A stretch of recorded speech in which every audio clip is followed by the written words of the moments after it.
Hello, folks. Welcome to Got Your Back post-game short stream, short shift edition.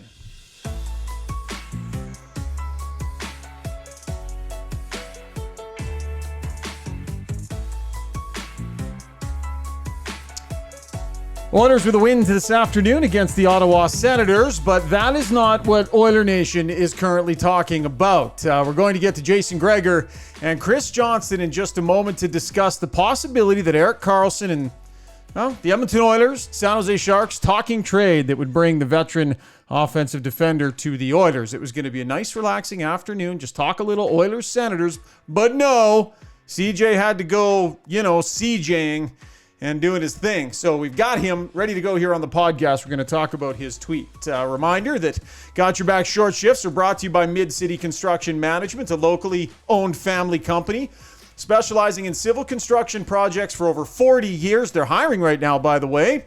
Looking for an accounts receivable billing coordinator. It's a full-time permanent job. Comes with great benefits. You can search them on Indeed for all of their job listings or go to midcity.ca and you can click on careers and you can check out everything that they have to offer. Okay, I'm going to try and get everybody in here all at once. Greggs, can you hear me, pal? I can hear you, buddy. CJ, can you hear Ryan and Greggs? Loud and clear, like we're sitting in the same room. I had a little blip off the top there. I think we were live and then we weren't, and I'm not sure we still are, but we're just going to push ahead with this anyways because I'm kind of at the controls here today on my own. So forgive me if it's a little bumpy, fellas. Scary. Yeah. So listen, CJ, let's start with you. Just take us through what your tweet said and kind of what your latest information is on the Oilers and the San Jose Sharks and discussions potentially involving Erik Karlsson. Yeah, I mean, the way this developed on my end of things is that, I'd been hearing in the last day or two that the action around Karlsson had picked up a little bit, that there'd been some renewals of interest and further discussions with Sharks management about, finding a fit there. And then ultimately that led me to finding out that the Oilers are among the teams that have re-engaged. And, I think it's significant in the sense that we know that there were discussions earlier in the year, around December, give or take. There could have been even more than that, but those are, this most recent instance and that one are the two that I'm aware of. And so, I've seen a lot of people in the last few days complaining about the lack of excitement with NBA moves. And it remains a big if at this point in time. The Oilers could pull off a move like this. It would be in that style. It would be, a superstar player, huge contracts, probably a huge return, and, would really shake up. It's a move that would get everyone's attention no matter which NHL city you're in viewing it. Greggs, you've been talking about this a lot on your show over the last few weeks too, and Darren Dreger brought it up earlier on in the season, and that created a whole firestorm, a bunch of different types of comments. I don't know, Greggs, what do you think, man? Like, we're aware of the Oiler cap situation. We're aware of their need. You've been talking about it on your show. What do you think? Well, I've said it. People were talking about Edmonton going bold. Well, of all the defensemen available, Erik Karlsson's the best one. Like, people can like Jacob Chychrun because of his contract, but Erik Karlsson's a better player. So I think if you look at the cap situation for Edmonton, I've done the number. Basically, the Sharks, I know that there was a report, I think Frank Saravalli had it or Craig Morgan had it, that they were talking about, the Sharks and, retaining of 18%. Well, the Sharks are going to, 18% makes no sense to me. Like, I get why San Jose isn't going to want to pay, but you're not going to be able to get a lot of draft picks and only 18% retention. I don't think any team's going to do that. I really think it's going to be closer to 40, which is $7 million, right, for the team that acquires him. And then that means the Sharks have 4.5 in dead cap space, but they're in a rebuild mode. They're probably going to move Timo Meier. They shouldn't be a cap team. I don't think the retention will really matter if they supposedly want 3 firsts. And if it was 3 firsts for Karlsson, and let's say he's a $7 million cap hit, or it's 2 firsts and a second for Chychrun at 4.6, I'd take Karlsson if I was Edmonton. Boy, there's a lot of moving around that needs to be done, though. Hey, CJ, like, this is going to take a monumental lift by the management group to just kind of figure out how to make all the pieces fit and make it all work. Of course, and the one thing I would say is that's consistent across any team looking to make this move. I mean, it's wild that we're even in the season that Erik Karlsson's having. On pace for 100 plus points as a defenseman, something you got to live every 30 years to see something like that. And that, it still seems like it's a difficult trade to make. I mean, the guy's never going to play better than this. And there's obviously lots of teams with high ambitions, not just in Edmonton that could use a player that does the things he does. But look, the fact that they're back at it, I do think suggests this is a little bit more than just tire kicking, right? I mean, okay, you have a discussion in December, feel it out, see what, is there a fit? Could we even meet their ask? Could they meet this? I think that they're at least getting into a little more detail now. And I'm not privy to those details. I'd heard, quite recently here, not just tied to Edmonton, that San Jose was saying to teams they do 20% retention. But, I agree with Gregor. I don't think that number gets that done for anybody. And so this is the negotiation part, right? I mean, we're under 3 weeks now to the bell.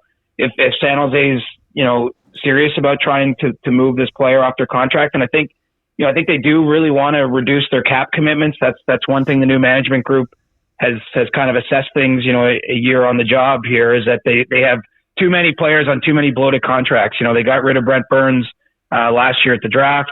I think that there's now intent, not just with Timo Meier, who's, kind of a young player that's the belle of the ball in the draft and the deadline in general, but now it's to clear out other players with big salaries, and Karlsson has the biggest. Greg, you talk about 3 first-round picks for Karlsson. That raises my eyebrow a little bit here, and here's why. I mean, he's having a career year. What he's doing right now is unreal. You're buying really high, and you're buying high on a guy that's on the upper side of the age discussion, right? Like, the difference with 2 firsts and a prospect for Chychrun is you're getting him in his prime through some pretty key years here. Like, is Karlsson going to be able to do this again? And the price you pay, like, you talk about that many picks, it feels like you're buying high on a guy that's knocking it out of the park.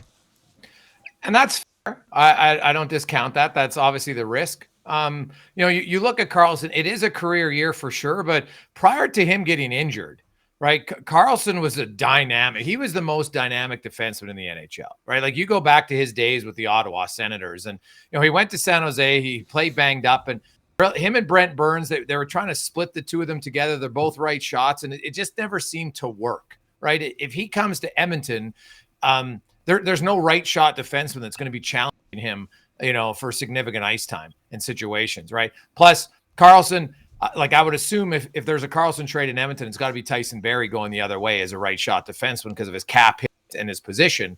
But it's a risk for sure. But I just look at Karlsson's ceiling, and he's 32. Like, we're seeing it all across sports. Athletes at 33, 34, 35, like, look at Joe Pavelski. San Jose probably made the error of not re-signing him, and look what he's done in Dallas. Because it's easy, he's 35. Karlsson's only 32. Could Karlsson, who is an elite player, stay at a high level for 3 more years? I think I always bet on the elite guys. Very few elite guys fall off a cliff. Those guys who are good, not elite, they fall off a cliff a lot quicker, I find.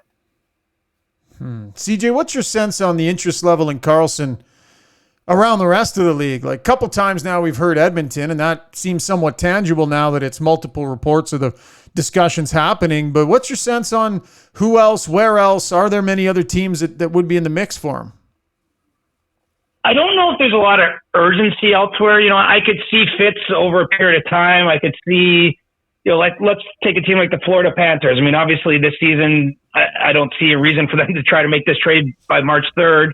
But if they are shaking up their team, if they're moving money around in the off season, that I wonder if they're a team. I mean, some people blinked Karlsson back to Ottawa. Remember, he does have a no movement clause. So, I mean, if and when a couple teams can get this to the point where they're comfortable with the money and the return, he's ultimately going to have to clear the way for that to happen.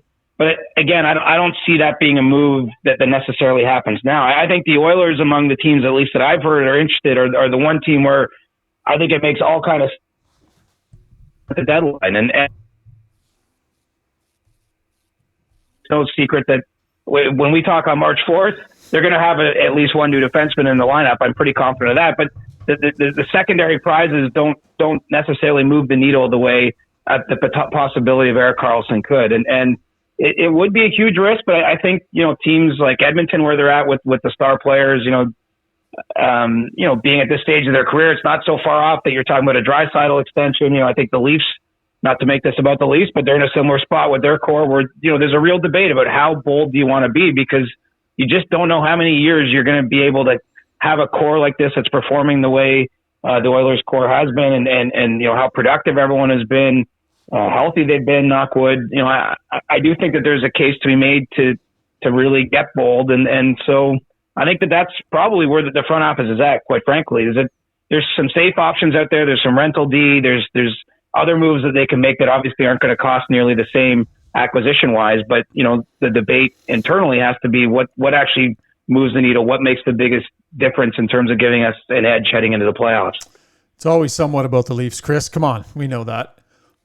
Well, there are real parallels there, I think, between where the organizations are at and trying to get their cores over the hump. I know Edmonton had, a big jet there last year, but it's about lifting the shiny silver thing, in both cities, and there's no guarantee. I think too, look at the Western Conference. Like, for me, it's still a wide open year, even more than normal. I mean, still great teams. I got to think it's going to run through Colorado at some point. It's going to be tough, but I don't know. This feels like the sort of year that you're going to want to push your best chips in. Good stuff, CJ. Really appreciate this, man. By the way, you're on the phone here, and you can't see, but one of the pictures we have of you, that cartoon rendering you did of yourself. That was AI generated deals. Oh, man. Like, holy smokes. Don't get me wrong, CJ. Like, you're a fine-looking guy, right? Good-looking dude. You're taking great care of yourself. You look great. You dress well. But this thing took you from a, solid 8.5. Like, you're a 9.5 in this comic rendering you did. Well, if you're going to have the computer help you out, you might as well be helping you in the right direction rather than the wrong one. Exactly. Greggs, I have to see you do one of those, buddy. I would love to see it, what it looks like. But it would be the Mona Lisa of bald guys. Because the one thing that AI does is it does a great job with the hair. Like, it really thickens up the hair, and I don't know how. That's not benefiting me very much. All right, CJ, thanks for throwing a little wrinkle into our Saturday afternoon. I know you're on family time, so much appreciated, my friend. No problem. Have a great Saturday afternoon, guys. All right, take care, pal. That is Chris Johnston joining us here on Got Your Back Short Shifts. I don't know, Greggs. Let's put a percentage on this. What do we think the reality is that this could potentially happen? I think it's 15. I think it's low that it could actually happen. I was going to say 25. I think Edmonton, and because a lot of people said, hey, if you want to show your two superstars, you're serious about winning. Now they were just at the All-Star game with Erik Karlsson, having a conversation over a beer. And, if I'm Connor McDavid, there's no tampering amongst players. Yeah. It's hey, man, how would you feel about Edmonton? Yeah. What you know what? Think? Hey, what do you think? And you're Erik Karlsson. And I think all of a sudden when you see McDavid up close, he's just like, geez, because Erik Karlsson's never won a Stanley Cup. Right. Yeah. Now he came close. Ottawa had their great run. Right. But so, I do see it there. Obviously, he has to waive it to go to Edmonton, and, that's not just his decision. His wife would have to be on board with that as well. So, I understand all of that factoring in, and, I'm sure there's other teams that are interested, but no other team in the league has McDavid, and no other team in the league has McDavid and Draisaitl. So, that's a benefit for Edmonton. Obviously, geography is not the greatest thing in their favor, but it's not the worst thing either. So he's played in a Canadian city for a long time. I think, and the other thing is Erik Karlsson comes to Edmonton. You're never going to be the main guy. You don't have to worry about being the main guy. Everybody will still know you, but it's just it's McDavid, right? And Draisaitl. So I've always said, I've been saying it for 3 weeks, that if the Oilers were going to make a big splash and you're going to give up 3 key pieces, I'd rather do it for Karlsson than Chychrun. But that's just me. Yeah, it's a great opinion. I love the fact that you think that. I'm not sure I agree, just because of the age, because of just the lift to make it work financially. And feels like Chychrun to me, younger, less of a lift. But man, would it ever be interesting. That would be unreal. And I agree with you. You want to send a signal to your superstars that you're dead serious about this. going out and grabbing a player like that definitely does that. So we are streaming here live on Twitter. I want to apologize. We were up on YouTube for like a split second and then it just crashed. So I'm not sure what happened there, but we are streaming here live on Twitter. We'll get to some of the Twitter mentions in our Weiss Johnson mentions. And of course, Weiss Johnson has 45 years in the business. Should you need a new furnace, garage heater, air conditioner, hot water tank, any of those things serviced, they are the place to go. And they got some really good specials on right now. If you buy a new furnace, air conditioner, or heat pump, and you have it installed in February, you'll get $500 in free gas cards. So that helps out at this time of year. And anybody who gets an estimate for a furnace, air conditioner, or heat pump, they will get entered into a draw for a pair of tickets to an Oiler game. Okay, let's get to the mentions. My favorite, Gregor, you would look like Professor X with that animation. You would actually, if you were animated to a cartoon, very Professor X-like, I would say. More Bruce Willis, but hey, who's counting? Yeah. Okay, Ricky Vaughn says veterans win championships. He's available. Get him. He would be our Cale Makar. So let's talk about Tyson Barrie and the role that he is filling and the difference between what Tyson Barrie's doing right now and what Erik Karlsson would come in and do. Because if you have to move Tyson Barrie out, you're actually not adding anything to your D-court. All you're adding is the difference between Karlsson and what he's doing now and Tyson Barrie. Is that worth 3 first-round picks? People got to remember that. You're not just adding Erik Karlsson. You're subtracting Tyson Barrie. So that gap that exists between what Barrie's capable of and what Karlsson can do, is that worth 3 first-round picks, Gregs? The difference with the Chychrun deal is you can probably get Chychrun here without having to trade Barrie. Yeah, no, that's fair. Well, the one big thing is Erik Karlsson's leading the NHL in 5-on-5 scoring, right? Significantly more than he's outscoring Connor McDavid 5-on-5, for goodness sake. So, it's a significant one. And Barrie, he gets more of his points on the power play. Obviously, Karlsson's still going to chip in on the power play.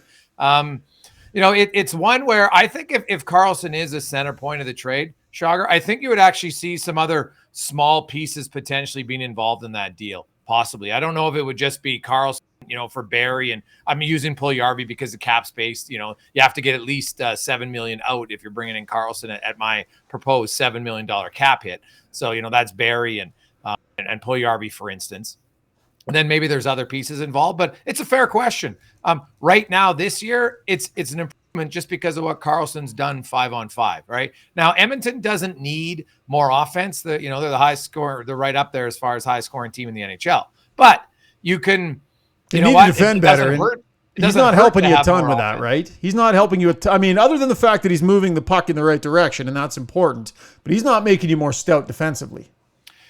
Well, his offense is the best defense because you don't have to defend as much, right? Like Karlsson, you look at the order forwards. There's many people that believe because the order forwards, it's not just McDavid and Draisaitl. You got Evander Kane back. You've got Hyman. You've got Nugent Hopkins. Their depth guys have actually chipped in quite well here the last 2 months of the season. So they're a fast team. Erik Karlsson's one of the best passers in the game, right? Yeah. And so Edmonton, they like to stretch pass, Schauger. We've seen it lots. And, his mobility, he's a better skater overall than Tyson Barrie is right now. I think Barrie's probably a more competitive defender. Barrie's actually been really good for Edmonton. The only reason I have him included is because the cap numbers. Now, hey, maybe they shock us. Well, that's what it needs to be. Yeah. Right? I would assume it's him. So, unless it's going to be multiple guys, but that would kind of surprise me. So, it's a valid question. It's one where I look and say, for the next 3 years, do I think he's $2.5 million better? I probably do. And 3 first-round picks? Yeah, well, you got to give up something. And those, like people have always said, here's the thing. If you're the Edmonton Oilers and you look at it you got 2 choices. You can say, well, we don't make it and maybe we get Chychrun and maybe we don't win. But if we get Karlsson and we win, then the odds of re-signing McDavid and Draisaitl go through the roof. Because superstars, they're not going to leave the place they've already won. Because I've always said this. If McDavid leaves, if Draisaitl leaves first, he's not going to, there's no better player in the league he can play with. That's a fact. Those 2 guys are super tight. They hang out together. They're girlfriends in them. They go on trips together. Like, they're really good friends. It's not just they got a great connection off on the ice. They get along very well off of the ice. And I don't know if McDavid even, like, there's maybe a short list of 3 or 4 guys who would be in the category of Draisaitl league wide. And is it a guarantee he can go to that market with them? So I see a lot of reasons why both would say, man, if we're having success, staying in Edmonton makes the most sense if we want to win multiple cups. Right. That's one of the fundamental questions that we're talking about here, right? In the big picture. Does winning a cup with McDavid and Draisaitl make it more likely that they will both land here for their next contracts? It's like this giant elephant in the room with every decision and playoffs that come and go. And it does factor into this because they do need to be shown that the team's doing everything they can. But I don't know, Greg's. That's an interesting one. And maybe it's a podcast for a different day. But that discussion's really interesting because Leon Draisaitl makes the decision first. He's the one that steps to the plate first. Think about it if you're Leon Draisaitl. If you're just running the numbers in your head, you are leaving $3 million a year on the table. You have been for the last 3 years and will for the next 2. That's $15 million in value that he arguably has left on the table. I'm not saying he's complaining about it, but if you're doing the math, would anyone blame Leon Draisaitl if he was like, yeah, I'm going to go make some of that money back? Because the only way it works for Draisaitl and McDavid to stay here are for both of them to take a below market contract. And do you really think Leon Draisaitl is going to do that again? And he's the one that's got to make the decision first.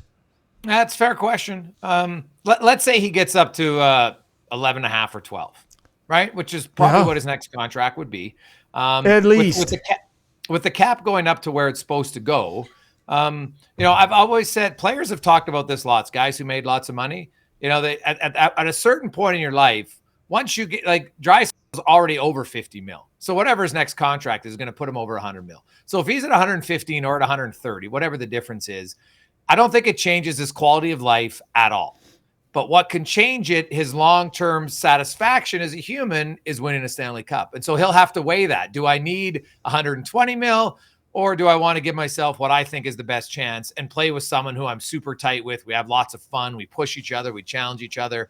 So that's the question. I don't know the answer to the question, but it's a great question. And the dynamic is so interesting because Draisaitl has to go first. So what if they go to Draisaitl and the number they're hearing is like, whoa, do you enter into that last year with Draisaitl facing unrestricted free agency?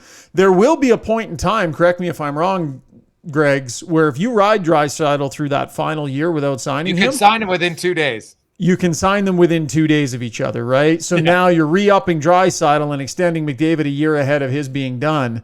And there will be a little window where you can just see if they'll get together. But the risk is you're rolling Draisaitl right through his unrestricted year.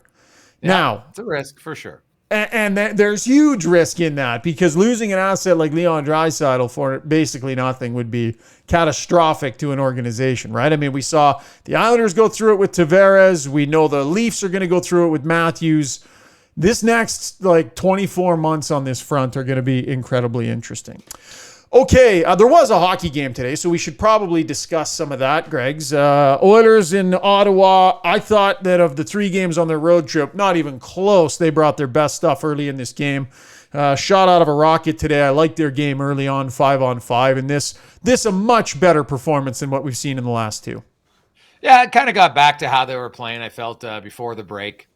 They were quick. They were all over pucks. Really kind of how they played in the second and third periods in Detroit. And you know what? This game, kind of like the Detroit game, there's a little animosity. You saw it right from the start of the second period. I don't know if people noticed it, but Tkachuk and Kane were talking like Tkachuk wanted them to go right off the draw, and they didn't go. And I was like, because I remember talking to Evander Kane because I asked him, what's the doctor say about fighting? Now I asked him the same thing.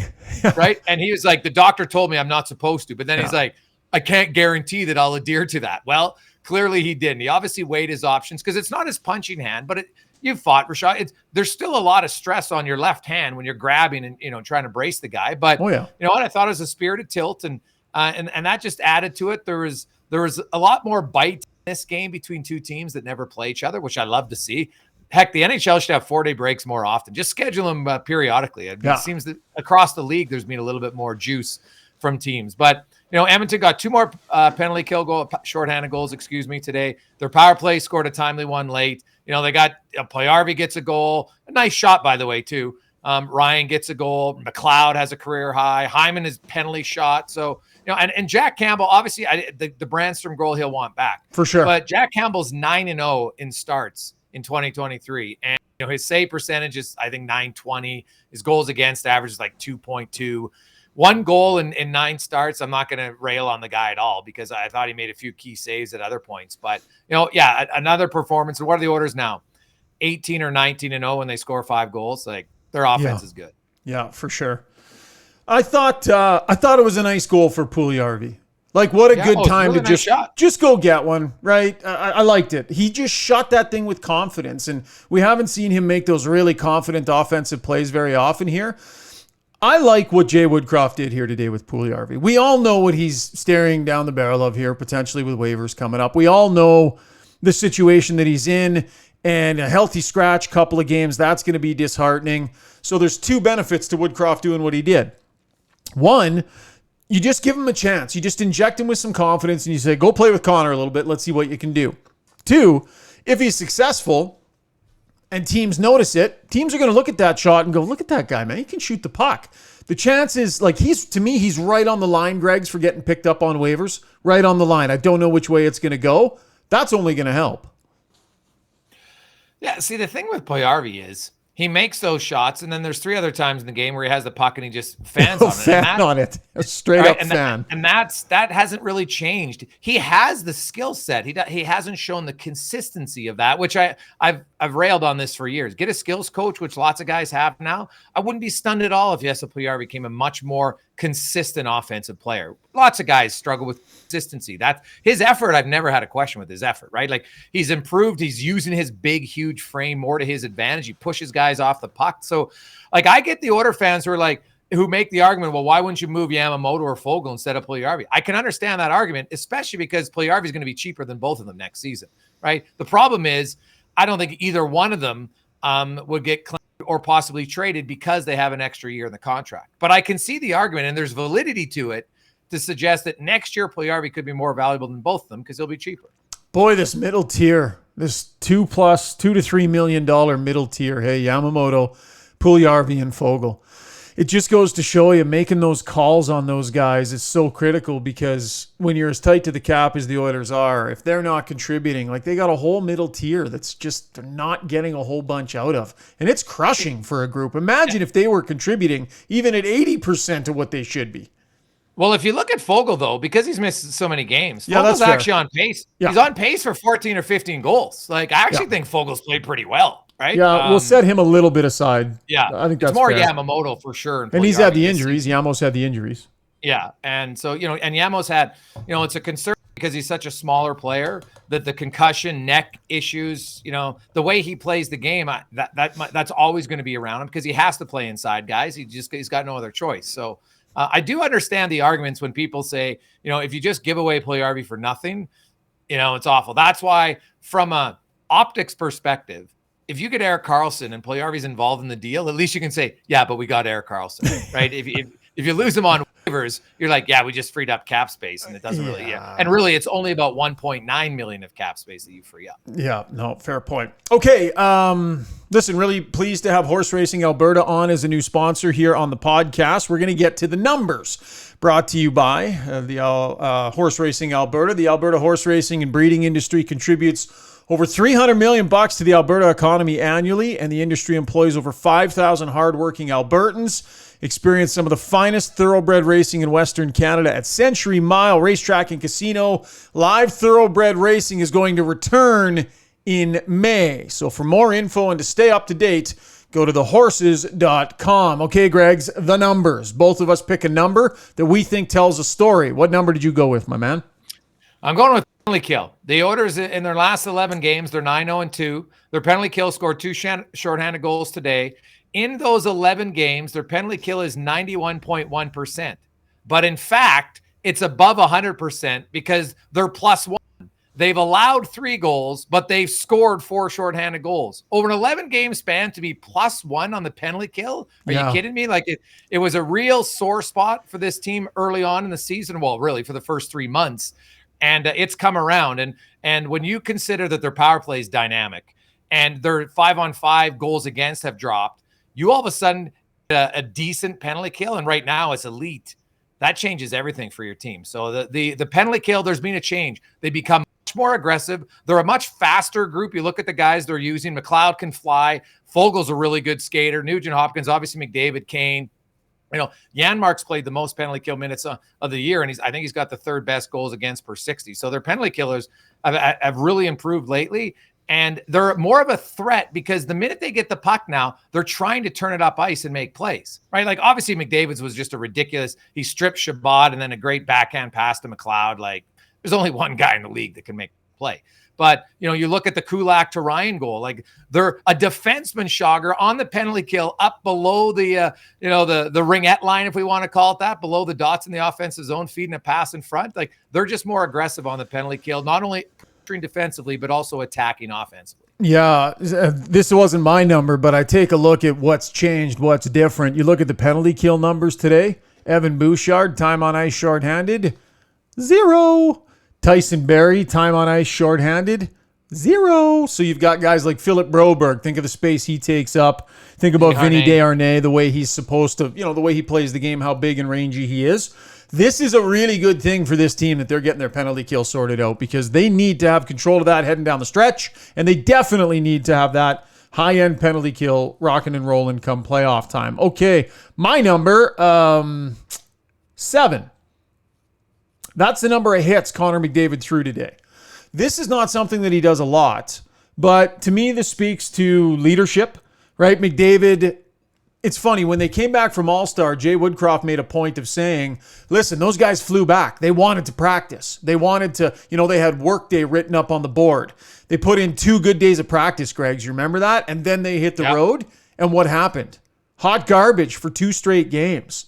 Like, whatever they were wanting to figure out, their quality of play was not there coming out of the break. And so to me, McDavid today came out and left absolutely no doubt. He was on it today. And for him to throw 7 hits in a hockey game like he did today, it just speaks to him being aware of the impact he can have in different ways and in moments where clearly it's needed.